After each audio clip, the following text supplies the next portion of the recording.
Professor are के Yadav sir, जिनकी उपस्थिति में मुझे ऐसा लगता है हमेशा कि मैं नाहिल हूँ और जिनकी मौजूदगी मेरी जवान को एक प्रकार रुक जाती है जवान, क्योंकि कभी स्टूडेंट लाइफ से मैं ऊपर उठ नहीं पाया अलका नायक मैडम और प्रोफेसर आर के यादव सर की मौजूदगी में। मेरे को जो दायित्व सौंपा गया है, एक सम्मान समारोह जिनकी स्मृति में पूरे भारत में आयोजित किया जाता है, ध्यानचंद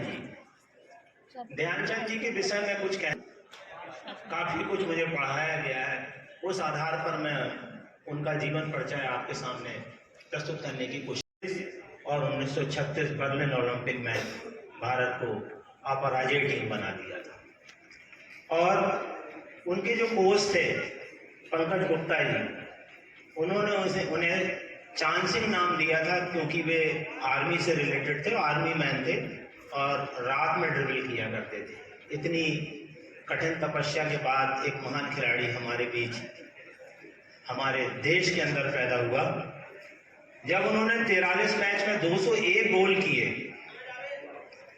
तो उस समय के जो तात्कालीन टॉप के बैट्समैन थे डॉन ब्रैडमैन, उन्होंने एक स्टेटमेंट दिया था कि oh Dhyanchand score goal like runs in cricket. तो आप उनकी महानता को समझ सकते हैं। हॉकी के जादूगर को मुख्य रूप से ओलंपिक के संदर्भ में जाना जाता है, स्पेशली बर्लिन ओलंपिक। 1936 के बर्लिन ओलंपिक में जब जर्मन और भारत का फाइनल होना था, तब हिटलर वहां उस मैच को देखना चाहते थे।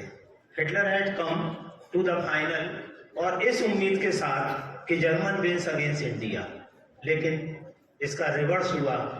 टीम भारत की 8-1 से विजयी रही। तो हिटलर को बड़ा शॉक हुआ और कहते हैं कि उन्होंने ऑफर किया था ध्यानचंद जी को कि आप हमारी जर्मन आर्मी ज्वाइन कर लें, लेकिन उन्होंने अपनी देशभक्ति का परिचय देते हुए कहा था मैं भारत की भूमि में पैदा हुआ हूं और वहीं से खेलूंगा। जब जर्मन 6-1 से हार रही थी तो जर्मन के प्लेयर्स ने बॉडी प्ले चालू कर दिया था और जर्मन के गोलकीपर ने ध्यानचंद जी का एक दांत तोड़ दिया और कर दिया था। और जर्मन के गोलकीपर ने ध्यानचंद जी का एक दांत तोड़ दिया और इस उम्मीद से वो बॉडी प्ले चालू किया गया था कि ध्यानचंद जी फील्ड के बाहर हो जाएंगे और हम इंडियन टीम के ऊपर अपना दबाव बना सकेंगे। लेकिन उनकी जो मेंटल टफनेस है वो इस बात से जाहिर होती है कि फर्स्ट एड लेने के बाद वो पुनः मैदान पर आ गए थे और भारतीय टीम को 8-1 से विजयी बनाया था। बर्लिन खेल में ध्यानचंद जी की लोकप्रियता का आलम ये था कि वहां पर बड़े बड़े पोस्टर लगे हुए थे, जैसे आज हमारे ऑडिटोरियम में लगे हुए हैं, जिनमें लिखा था visit hockey stadium to watch the Indian magician Dhyanchand in action. तो आप हॉकी खिलाड़ी की लोकप्रियता को समझ सकते हैं कि ऐसे किसी खिलाड़ी को इतनी लोकप्रियता नहीं मिली कि जर्मन जैसे देश में जिनके बड़े बड़े पोस्टर लगे हों और अपील की गई हो कि आप हॉकी स्टेडियम आएं और हॉकी के जादूगर को देखें। देशभक्ति का उनका आलम यह था कि हर मैच के पूर्व को ड्रेसिंग रूम पर तिरंगा फहराकर वंदे मातरम गीत गाया करते थे। साथ ही उनके परफॉर्मेंस के विषय में बीबीसी, जो कि ब्रिटिश ब्रॉडकास्टिंग कॉर्पोरेशन के रिपोर्टर थे, उन्होंने कहा है कि with the flick of his wrist, quick glance of his sharp turn and another turn, Dhyanchand बहुत ध्यानचंद। इतनी शार्प टर्निंग थी उनकी, जो एजिलिटी हम प्लेयर्स में बहुत जल्दी डेवलप नहीं होती, वो एजिलिटी उनको हेरिडिटरी मिली थी। इतनी जल्दी तरीके से वो खिलाड़ी को रॉन्ग फुट में लेते थे और डॉज मारते थे और बहुत रिस्ट की फ्लिक का उपयोग करते थे। लेकिन उनके सभी गुणों से बढ़कर एक बात थी जो आज के महान खिलाड़ियों में देखने नहीं मिलती। उनकी जीवन पर्यंत विनम्रता और सादगी भरा जीवन था। उनसे कोई भी मिल सकता था, कोई भी उनके साथ फोटो खिंचवा सकता था। आजकल देखा होगा आपने, इंटरनेशनल प्लेयर्स के साथ बॉडीगार्ड चलते हैं। यदि कोई बड़े sir can I take a photo, तो वो बहुत सहायता है उसके साथ गले में हाथ डालकर उनके साथ फोटो खिंचाते हैं। Along with these above mentioned highlights, there are many stories that involve Dhyanchand. कुछ का मैं जिक्र कर पाऊंगा क्योंकि समय का अभाव है। जब उन्होंने 1948 में संन्यास ले लिया 1948 में, तो यह कहकर संन्यास लिया था कि मुझे लगता है कि हॉकी की जो स्वर्णिम विरासत है इसे आज के प्लेयर संभालने में सक्षम है, और उन्होंने यह कहकर हॉकी से, इंटरनेशनल हॉकी से संन्यास ले लिया था। आजकल के खिलाड़ी संन्यास लेने से बहुत पीछे हटते हैं, लेकिन उन्होंने जब बिल्कुल वो पीक पर थे, टॉप पर थे, तब उन्होंने संन्यास ले लिया था और हॉकी की कोचिंग चालू कर दी थी। 3 दिसंबर 1979 को उनका निधन हुआ। विश्व के अंदर एकमात्र ऐसा खिलाड़ी है जिसका दाह संस्कार उसी मैदान में किया गया जिसमें वो झांसी में अभ्यास करते थे, क्योंकि उनकी अंतिम इच्छा थी कि मुझे वही अग्नि के सुपुर्द किया जाए जिस मैदान में मैंने अभ्यास किया है। हालांकि उनको लीवर कैंसर हो गया था और दिल्ली के एक सामान्य से अस्पताल में वो एडमिट थे। जब टाइम्स ऑफ इंडिया जैसे न्यूज़पेपर्स में उनके विषय में छपा, तब सरकार ने उनको एम्स में भर्ती किया था और अंतिम समय में उन्होंने अपने सारे बच्चों को बुला के बोला था कि डोंट प्ले हॉकी, हॉकी मत खेलें क्योंकि इसमें पैसा नहीं है। तो आप उनकी आर्थिक तंगी को अंत के समय में समझ सकते हैं, लेकिन एक खिलाड़ी नहीं, वो देवता थे।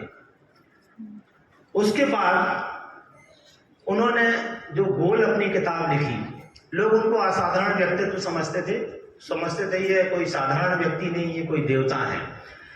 उन्होंने अपनी ऑटोबायोग्राफी में लिखा है कि you are doubtless aware that I am a common man, लेकिन मैं सोचता हूं या मैं कह सकता हूं कि नहीं, ध्यानचंद वॉज ध्यानचंद। इसमें संदेह नहीं होना चाहिए कि वो एक सामान्य व्यक्ति नहीं थे। मैं इसको कंक्लूड करना चाहूंगा, जो कि मेरा अपना लेख है। मैंने पढ़ा था कि ऑस्ट्रिया की राजधानी वियना में एक अनोखी मूर्ति है, with the 4 hands and 4 stick being erected, 4 हाथ वाली। इसमें ध्यानचंद जी को 4 हाथों वाले हॉकी के देवता के रूप में प्रदर्शित किया गया है। यह मेरे लिए सबसे लोकप्रिय सामान्य ज्ञान का विषय रहा है। जब मैं पढ़ रहा था तो हमेशा इस मूर्ति की तस्वीर खोजना चाहता था, और आप यकीन नहीं करेंगे, आज भी मैं इसको खोजता हूं कि क्या ऐसा हो सकता है, ये मिथक है या फिर ये किंवदंती है। लेकिन इसको मैं एक प्रश्न के रूप में भी रखना चाहता था। बहुत खोज के बाद आखिरकार मेरा धैर्य जब खत्म हो गया तो मुझे आश्चर्य होने लगा कि इस कहानी का कोई आधार है या नहीं। लेकिन जब मैं बहुत मैच्योर्ड हो गया और इंटरनेशनल हॉकी फेडरेशन की जो एकेडमी कोच की श्रृंखला में जुड़ा, तो मैंने इंटरनेशनल हॉकी फोरम में एक कोच का एक लेटर पढ़ा, जिसमें उन्होंने ऑस्ट्रिया की राजधानी वियना के महापौर को एक लेटर लिखा था कि क्या इस तरीके की 4 हाथों वाली मूर्ति आपके यहाँ है। तो उनका जवाब उनका यह मिला था कि यह सच नहीं है, यहाँ ऐसी कोई मूर्ति नहीं है। Honestly I would have loved to see it being true. मैं सोचता हूँ काश ऐसा सच हो जाता। ईमानदारी से कहूं तो मैं ऐसे सच होना देखना चाहता हूं।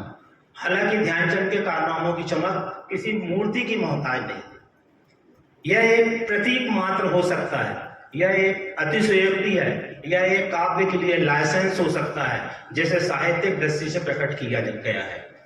अंत में मैं यह कहते हुए समाप्त करता हूं कि मेरा दिल कहता है कि एक दिन भारत में कहीं ना कहीं ऐसी मूर्ति स्थापित होगी, क्योंकि हॉकी में उनका वर्चस्व एक देवता जैसा था।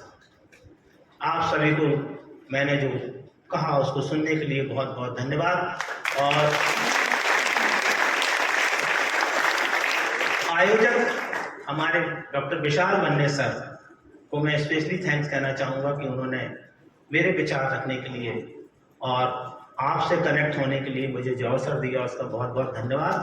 मैं मंचासीन सभी अतिथियों को प्रणाम करता हूँ, साथ ही अपने बैठे गुरुवर को भी प्रणाम करता हूँ। धन्यवाद।